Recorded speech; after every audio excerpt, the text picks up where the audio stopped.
আজ তোমাদের দেখাতে চলেছি কত ইজি ওয়েতে এরকম একটা সেলিব্রিটি লুক পেতে পারো। তো হ্যালো এভরিওয়ান, সবাই কেমন আছো? আশা করি সবাই খুব ভালো আছো, আমিও খুব ভালো আছি। তো আবার একটা নতুন ভিডিও নিয়ে চলে এসেছি। তো আজকে বুঝতেই পারছো কি করার চেষ্টা করছি, জানি না কতটা কি পারবো, কিন্তু করতে অসুবিধা কোথায়। তো প্রথমে চলে এসেছি একটা সেটাফিলের ময়শ্চারাইজার নিয়ে। ময়শ্চারাইজারটা খুবই ভালো আর অল স্কিন টাইপ এটা। তো বিশেষ করে যাদের সেন্সিটিভ স্কিন তারা বিশেষ করে এই ময়শ্চারাইজারটা কাছে রাখতে পারো, খুবই ভালো। আর সামার উইন্টার সব ওয়েদারেই খুব সুন্দর এটা কাজ করে।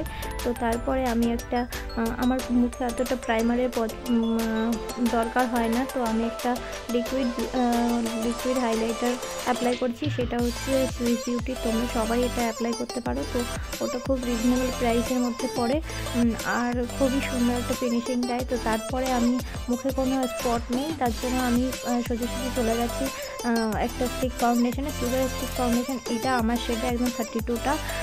তো আমি ওটা অ্যাপ্লাই করে নিয়ে ভালো করে সেট করে নিয়েছি একটা কম্প্যাক্ট দিয়ে, সেটা হচ্ছে সুগারের কম্প্যাক্ট। তো সেটা অ্যাপ্লাই করার পর তো দেখো ভালো করে সেট করে নিই। তারপরে আমি আইব্রো করতে বসে গেছি। তো আইব্রো করাটা খুবই মাস্ট, কারণ আইব্রো না করলে মেকআপটা কখনোই ভালো লাগবে না।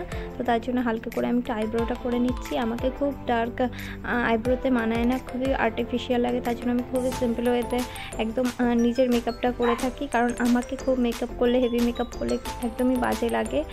তো আমার একদমই আর্টিফিশিয়াল কার্টুন টাইপ মেকআপ পছন্দ নয়। তোমরা কারা এরকম সিম্পল ওয়েতে মেকআপ করো, আর এরকম মেকআপ তোমরা ডেলি ওয়্যারে করতে পারবে। ডেলিতেও খুব হেভি মেকআপ করে বেরোনো যায় না, আর অত টাইমও থাকে না কাজে বেরোনোর আগে। তো দেখো একটা আই শ্যাডো নিয়েছি একদম নিউড শেডের, তো সেটা অ্যাপ্লাই করে নিচ্ছি। একটু পিঙ্কিশ টাইপের এই ভাইব দেবে, এরকম কালার সবারই হয়তো আই শ্যাডো প্যালেটে থাকবে। তো এটা অ্যাপ্লাই করে নিই, তারপর আমি একটা গ্লিটার অ্যাপ্লাই করে নিচ্ছি। তো দেখো কত সুন্দর সিম্পল ওয়েতে একটা আই মেকআপ শিখে নিতে পারছো। তো এই আই মেকআপটা একদম সিম্পল, একদম কোনো কাট প্লিজ না, একদম সিম্পল। তো তোমরা এটা সবাই রেগুলার ইউজ করতে পারো এরকম ধরনের আই মেকআপ সিম্পলভাবে। তো তারপরে একটা জেল আইলাইনার নিয়ে নিয়েছি।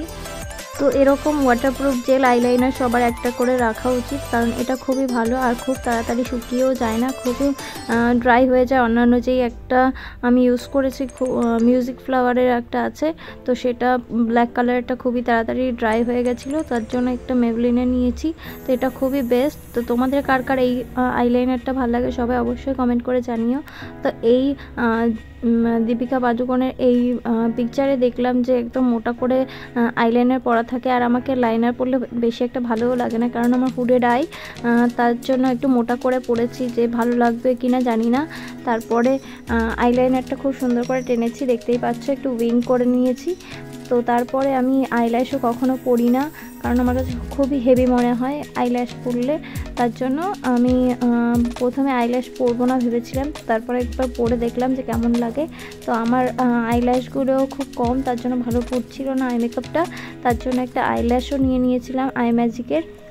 তো অনেকে আমার কাছে ডিমান্ড করো ক্লায়েন্টরা যে দিদি তুমি যেইভাবে মেকআপ করো ঠিক সেইভাবে মেকআপ করে দাও আমাদের। তো আমি দেখো খুবই সিম্পল ওয়েতে মেকআপ করি, সেটা তোমরা নিজেরা বাড়ি বসেও মেকআপ করতে পারবে। তো এইভাবে মেকআপ করলে তোমাদের মেকআপ আর্টিস্টের প্রয়োজন পড়বে না। তোমরা এরকম নিজের শেডের একটা ফাউন্ডেশন, একটা কম্প্যাক্ট, একটা আইলাইনার, মাস্কারা, এগুলো সবার কাছেই থাকে, একটা আই শ্যাডো প্যালেট রেখে দেবে। তো এগুলো টুকটাক জিনিস সবার কাছেই এখন আপাতত থাকে। তো দেখতেই হচ্ছে যে স্টেপ বাই স্টেপ কী করে করতে হয়। তো এইভাবে তোমরা করে নিও মেকআপ। তারপর দেখো আমরা ব্লাশার, কন্ট্রোর এগুলো করে নিচ্ছি। তো আমি বেশিরভাগ পছন্দ করি কন্ট্রোরটাকে স্কিপ করে যায়, আমি ব্লাশারটাকে বেশি পছন্দ করি। তো দেখো তারপরে হাইলাইটার অ্যাপ্লাই করে নিচ্ছি। তো আমার হাইলাইটার এটা খুবই ভালো লাগে, আমি ক্লায়েন্টদেরও এরকম হাইলাইটার দিয়ে থাকি। আমি আমার কাজকে অনেক ভালোবাসি, তো তার জন্য আমি নতুন কিছু অ্যাপ্লাই করার চেষ্টা করি, নতুন কিছু কিনি, যাতে অনেক কিছু অর্জন করতে পারি জ্ঞান, যে আমি যেই কাজটাকে করব সেটাকে অনেক ভালোবেসে করব, যেটা আমার সব কিছু একদম নিখুঁতভাবে করার চেষ্টা থাকে সব সময়। তো তোমরা দেখতেই পাচ্ছ যে আমি একটা মাস্কারা করে নিয়েছি। তো ল্যাশগুলো খুবই হেভি, তো আমার এর থেকে কোনো কম ভলিউমের ছিল না, তার জন্য এটা কেটে নিয়ে আমার চোখে পরে নিয়েছি। তো দেখো তারপর একটা লাল লিপস্টিক পরে নিয়েছি। লাল লিপস্টিক আমার খুব একটা পছন্দ না, তো এই ছবিটাতে ছিল তার জন্য আমি একটু পরে দেখলাম, তো ভালোই লাগছিল। দেখো তোমাদের কেমন লাগছে, তো ভালো লাগলে অবশ্যই like comment share and subscribe করে আমার পাশে থেকো। আর আমাকে এরকম ভালো ভালো কমেন্ট করে আমার পাশে থাকলে আমি অনেক সুন্দর সুন্দর কন্টেন্ট তোমাদের সামনে আনতে পারবো। তো টাটা আজকের মতো।